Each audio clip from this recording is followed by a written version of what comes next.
Hello people of the YouTube, welcome back to my channel.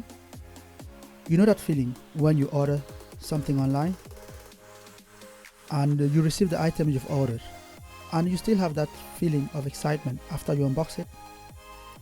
Then you get to use the item.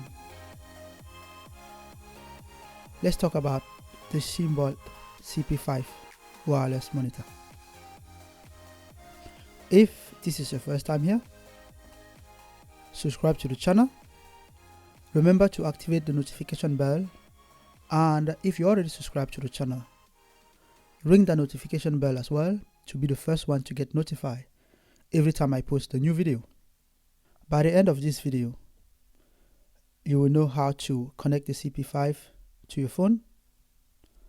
You will know what it is for and whether or not this is something for you. I'm gonna give it a thumbs up or a thumbs down. Without further ado, let's take a deep dive. How much did this thing cost? It was a little bit pricey. I'm gonna admit it wasn't. It's not cheap. As you saw in the thumbnail, the monitor cost me $114. I'm gonna list the prices here. In all the currencies my videos are mostly watched. The CP5 is made out of metal. The whole body is a metal body, except for this part here that feels like plastic, and except for the buttons that are made of rubber. Other than that, it's all a metal body. The bottom of the CP5 has a USB-C port, an audio jack port, and a micro SD card slot. On the side of the CP5, you have a power button, a camera button, and a screen rotating button. And of course, the front has this huge 5-inch screen. The resolution of the screen is 1080p Full HD, and the battery is a 2000 milliamp hours battery. So this thing is rated to last 3.5 hours when it's fully charged. All right, so let's power this thing on. It takes a few seconds to boot up. So this is the screen you greeted with when you turn it on, and you can see the resolution is good. In the bottom of the screen you have all these options, and you have a setting button right there, a screen ratio button right here, and you have play and record, and the screen is a touch screen. So for instance, if I press the settings, you can go into settings, and here you can see the different settings you have, and if you press the settings button, you get back to the home screen. Now let's connect this to a phone. I'm gonna connect this to a OnePlus 13. Connecting the monitor to your phone is straightforward. If you have a OnePlus, you strap down, or any Android phone, and then you need to find the option that says screencast,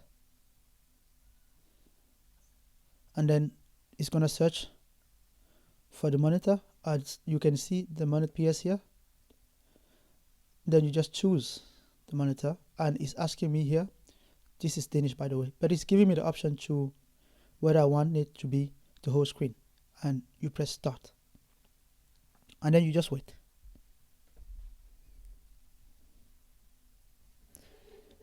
So now you can see I'm mirroring the screen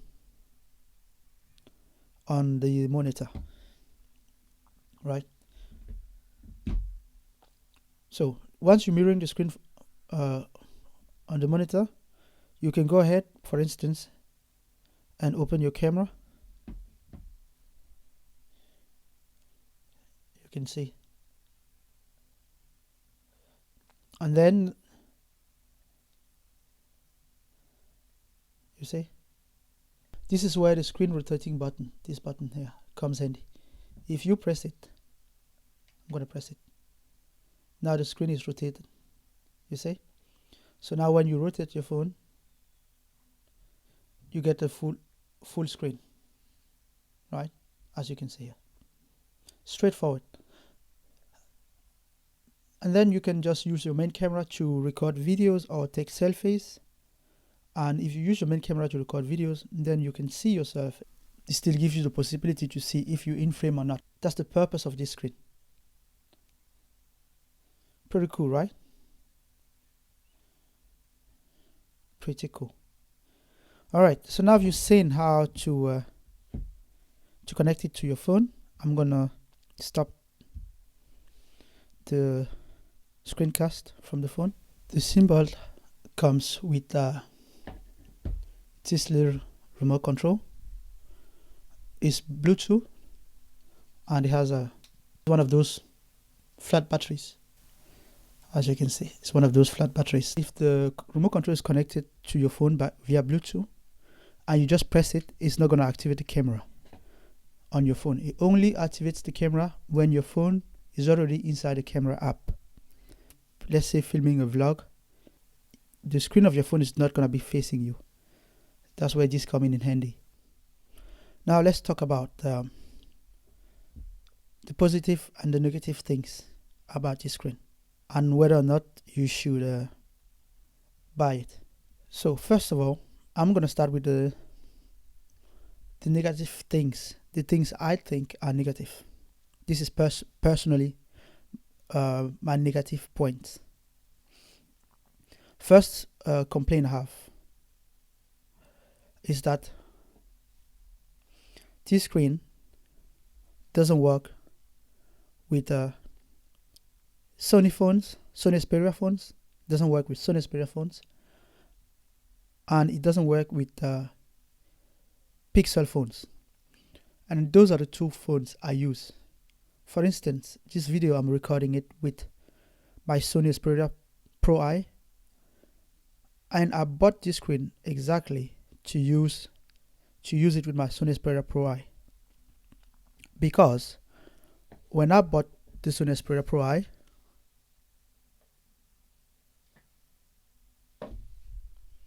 I bought it as a bundle where it came with this screen and this tripod, right? And this setup is perfect for vlogging. Perfect.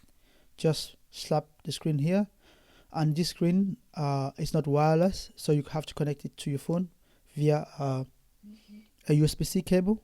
It came with everything ready to go, and you just attach your phone here, bang, you're ready to start vlogging. Now, I'm not a vlogger, so this screen is not that useful to me, and that's why I ordered this screen, the bigger one, because it was wireless. It is wireless, and I thought I could connect it to my phone and be able to see when I'm filming if I'm in frame or not. But I can't do that because it doesn't work with my Sony Xperia. Not only that, it doesn't work with my Google Pixel either. I can show you what I'm talking about. So we're gonna place the screen there. You know, when you screencast your phone, for example, to your TV and all that, on the Pixel you just press there, settings, and then it's gonna be searching for devices, and it's never gonna find the device. You saw how quick it was to find the device on the OnePlus 13. Well, it doesn't find the device on the Google Pixel, so I cannot use it with my Google Pixel either. So those are the two negative things I have to say about this monitor.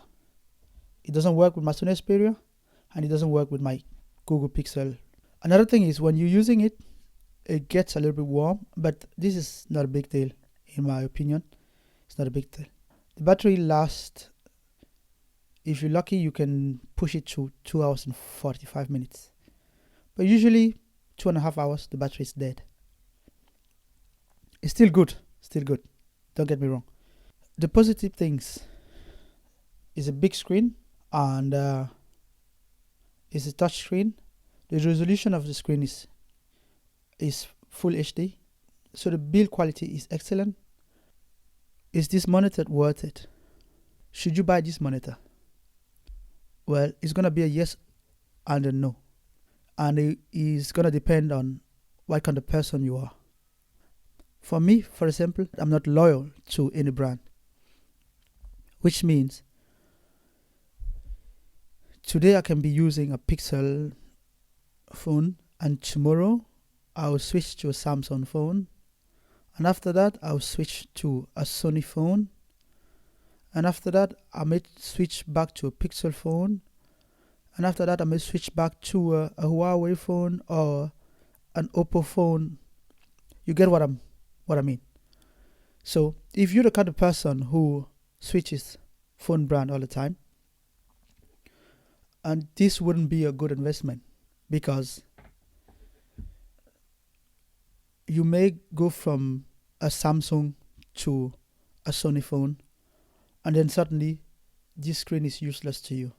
Or you may go from a OnePlus phone to a Pixel phone, then suddenly this screen is useless to you. And I think that's one of the weakest selling points of this screen, is that it doesn't work with all Android phones. You know, it's just like, let's use another analogy for this. If you own a smart TV, whether you are using a Pixel, an iPhone, a Samsung, a OnePlus, Oppo, whatever phone you're using, you can screencast your screen on your TV. And I feel like a monitor like this should be able to do that with all the phones as well, right? But if you're the type of person who stick with their brand, or you're gonna be switching between a Samsung and any Chinese phone, for example Oppo or OnePlus or Xiaomi or Huawei, then you can confidently buy this, because this is a good screen and it's worth the money. So I will give this a thumbs up, and I will recommend it if you are using an iPhone, or if you're using any Chinese brand phone or Samsung. If you're using a Sony or a Pixel phone, stay away from this, because it's not going to work with your phone. And if you want to see the review of the SHIMBOL CP5 wireless screen using an iPhone, go check out my fellow YouTuber. The name of his channel is Your Filmmaker, and he has a review of this wireless monitor for iPhones. Go show him some love, check his review if you have an iPhone, or if you're just curious. And while you're there, leave a comment saying "From Panda Made," so he knows you came from my channel. Final verdict is a thumbs up if you're using the brand of the phones I listed: iPhone, Samsung, any Chinese brand phone. Then thumbs up, because it's a good screen. For me personally, it's a thumbs down, because I cannot use it with any of the phone I'm using, Sony and Pixel phones. There you have it, guys. If you made it this far, thank you for sticking with me. to the very end of the video. And if you enjoyed the content, smash that like button, leave a comment below. That's the best way to support the channel. If you're new here and you're not part of the Panda Mate Squad, hit that subscribe button. Remember to activate the notification bell to be the first one to get notified every time I post a new video. While you're here, go watch the other videos on my channel. Until next time, keep it real, and I will catch you in the next one.